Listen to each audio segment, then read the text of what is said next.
Who are the 144,000 in the book of Revelation? Revelation 14 verse 1 to 3. And I looked, and lo, a Lamb stood on the Mount Sion, and with him 144,000, having his Father's name written in their foreheads. And I heard a voice from heaven as the voice of many waters, and as the voice of a great thunder. And I heard the voice of harpers harping with their harps, and they sung, as it were, a new song before the throne, and before the four beasts and the elders, and no man could learn that song but the 144,000 which were redeemed from the earth. There are a lot of controversies surrounding the 144,000 redeemed souls. John wrote about it in the book of Revelation. Some people believe they are the total number of people that will be saved in the entire universe. But this view cannot be true, because God desires that all should be saved. Salvation is not for any group of people specifically. Salvation is not for a particular race of people. Salvation is not for a specific socio-economic background. Jesus Christ died for all mankind. He died for all nationalities. He died for the rich and the poor. He died for Asia, Africa, Europe, North America, South America, Australia, Oceania, and Antarctica. He died for the young and the old. We know from scriptures that Christ died for all sinners. God has an open invitation to all man and all women. Salvation is not for only the 144,000. There are even churches that have risen over the years that have claimed that their church members are the 144,000 spoken of in the book of Revelation. They would recruit members by imposing the idea that if you join their church, you will be part of the 144,000. Other churches turned this into a money-making scheme.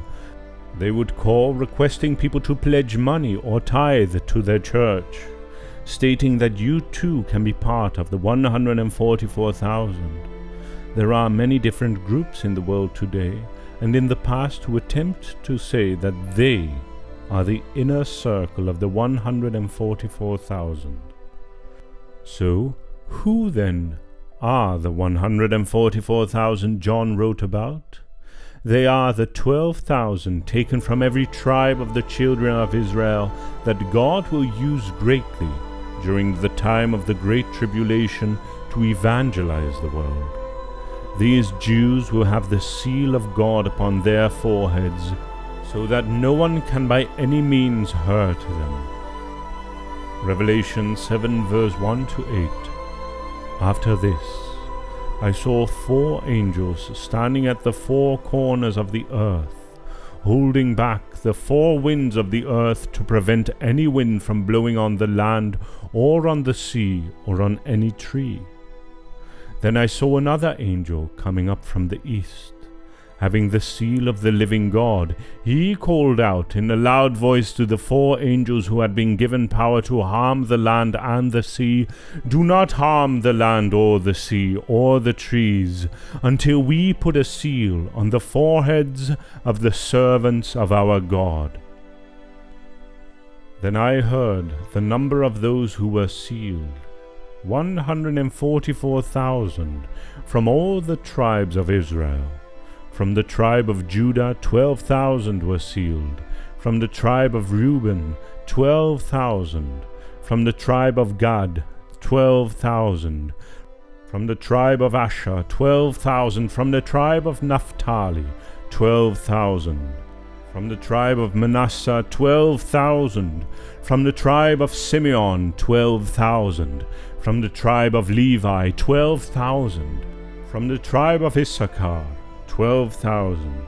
From the tribe of Zebulun 12,000. From the tribe of Joseph 12,000, from the tribe of Benjamin 12,000, the great multitude in white robes. You see, the identity of the 144,000 is clearly stated in the Bible. God did not leave any gray areas as to the identity of this select group of people. They are all of the tribes of the children of Israel.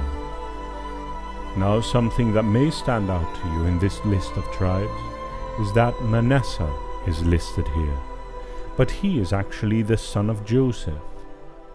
Let me explain. If you remember in Genesis 48, Jacob went down to Joseph in Egypt after Jacob had thought for decades. His son was dead. To meet his father, Joseph took two of his sons, Manasseh and Ephraim. Remember, Manasseh is one of the tribes listed in Revelation 7. So Jacob said to his son Joseph, Manasseh and Ephraim are mine. He claimed these two sons. As a result, Manasseh and Ephraim became tribes in Egypt. And as Jacob was about to bless these two sons who he had now claimed, Joseph positioned them intentionally so the older could receive the right-hand blessing, according to custom. Israel deliberately crossed his hands and put his right hand on Ephraim's hand and his left hand on Manasseh's head. This is such an interesting topic for another day, why he chose to bless Ephraim his right hand. Now on the list of 12 tribes, Manasseh is mentioned, but Ephraim is not. That is because in the list, Joseph is representing Ephraim in that list. The descendants of this tribe are here on earth. Depending on how close we are to the Great Tribulation, the actual 144,000 themselves could be all on the earth right now for all we know. But one thing we do know for sure is that they are here and on earth. Whether it may be their fathers and mothers or their grandparents or great-grandparents, we know that the lines of these tribes are where 144,000 will come. So, if anyone tells you to join their church so you can be part of this 144,000, and so that you can be saved from the Great Tribulation, don't do it. Don't give your money to anyone who tries to make you by your way into the 144,000.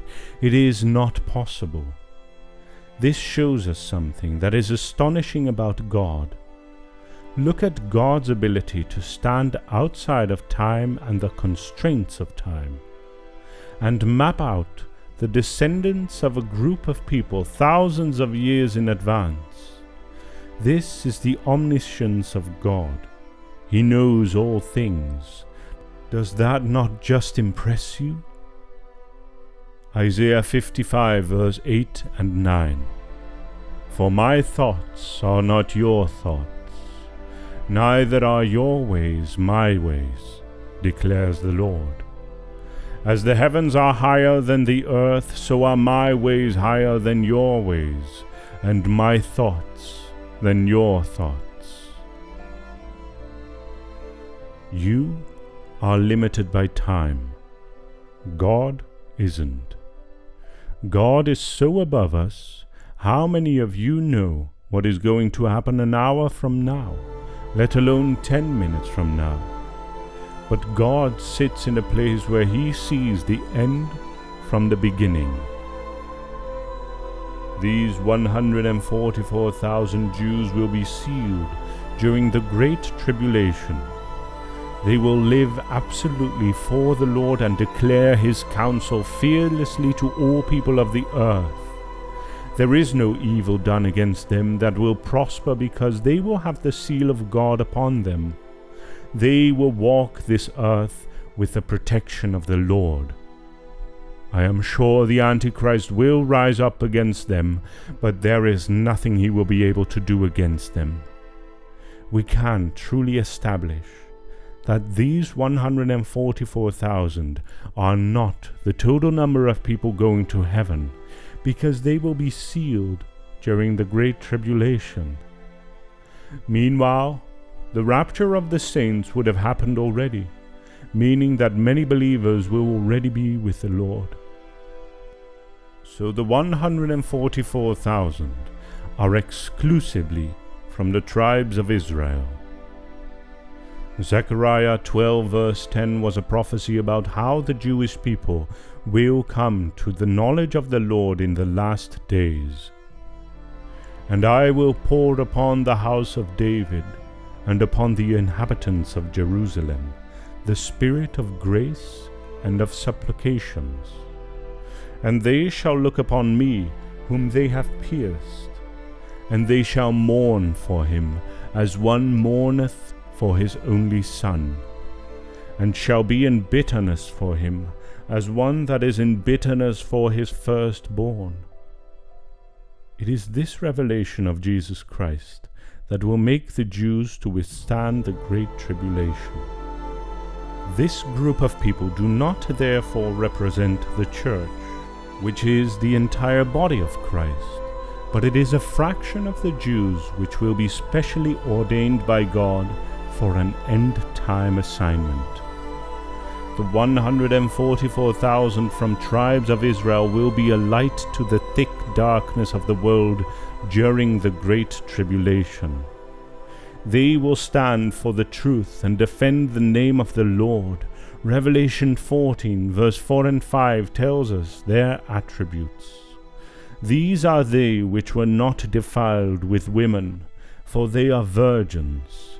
These are they which follow the Lamb whithersoever he goeth. These were redeemed from among men, being the first fruits unto God and to the Lamb. And in their mouth was found no guile, for they are without fault before the throne of God. They will portray the holiness of God in a world laden with sinful abominations. They will preach the gospel of Christ in the midst of the Antichrist's hostility without fear of persecution. This proves that no matter how perverse a generation is, God will always have a remnant who will stand for him. God will always have his preachers. We do not need to be confused about whether it is only the 144,000 that will make heaven, because the Bible does not say so. Revelation 7 verse 9 and 10 further records that there are other multitudes of saints just immediately after mentioning the 144,000. It says, "After this I beheld, and lo, a great multitude which no man could number, of all nations and all kindreds and people and tongues, stood before the throne and before the Lamb, clothed with white robes, and palms in their hands, and cried with a loud voice, saying, Salvation to our God, which sitteth upon the throne, and unto the Lamb." The 144,000 will lead the entire saints and the host of heaven in a new song to the Lord. So when we get to heaven, all we will do is to sing the praise of the Most High from everlasting to everlasting.